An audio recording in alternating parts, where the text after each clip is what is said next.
वक्त पे जब हम संसद भवन में बैठे होते हैं और इस तरह का जो है बिल पारित होता है, तो मैं आपको बता नहीं सकती थी हमें कितना गर्व महसूस होता है। भारतवर्ष की आत्मा को दीमक की तरह खा रहे हैं, कैसे कैसे षड्यंत्रों से करके। वक्फ बोर्ड हो गया, ये न जाने ऐसी कैसे कितनी षड्यंत्र हैं। वक्फ बोर्ड क्या, जितने पाकिस्तान बन जाए उतना एरिया जो है हड़प कर रखा हुआ है, जब्त करके रखा हुआ है। और अगर इनको कुछ कहते हैं तो कहते हैं कि हम तो सड़कों पे आ जाएंगे, हम खूनो खून कर देंगे, तुम बताओ क्या करोगे।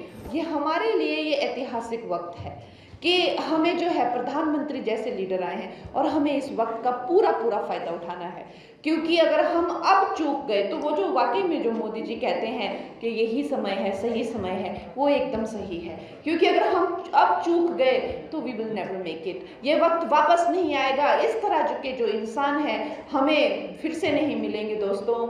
आज जब मैं आपकी बहन, आपकी बेटी कंगना, जब मैं मंडी से लोकसभा में बैठती हूँ और वहाँ पर खैर हर एक दिन की तो क्या ही बात बताएं, जब से 2014 से हमने कई चीज़ें सुनी हैं, चाहे 370 धारा को हटाया हो, या चाहे ट्रिपल तलाक को, या चाहे सीए को लाए हो, या चाहे खैर ये तो यहाँ से इस तरह से एक ऐतिहासिक निर्णय लेना, पूरे देश को जो है एकदम से जगा के रख देना, ये एक साधारण सी बात हो गई है। लेकिन क्या लगता है एक ऐसे वक्त पे जब हम संसद भवन में बैठे होते हैं और इस तरह का जो है बिल पारित होता है, तो मैं आपको बता नहीं सकती थी हमें कितना गर्व महसूस होता है।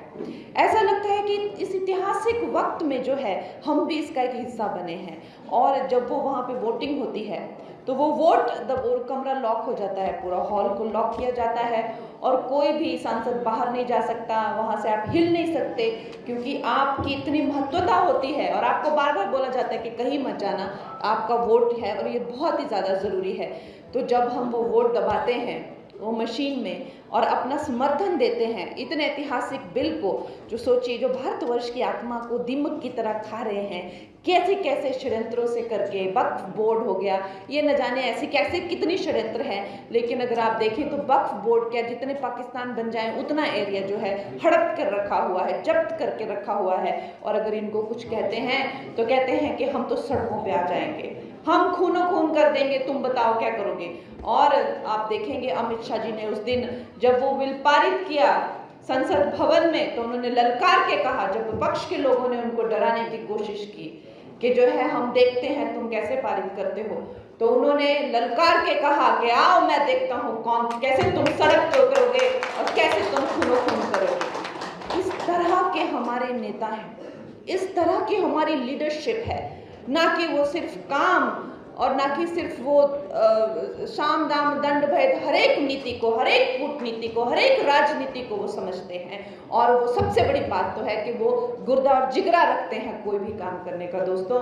और जब वहाँ पे हम वो बटन दबाते हैं तो मेरे लिए मंडी की सारी समस्त जनता जो है वो मैं उसका स्मरण करती हूँ और मैं ये सोचती हूँ कि मेरे मंडी के लोगों ने जो है मुझे, अपनी बहन को, अपनी कंगना को जो है ये काम दिया है, तो आप लोगों की मुझे याद आती है, मेरे दिल से आभार आता है और हम सब की तरफ से जो है मैं वो समर्थन करती हूँ दोस्तों।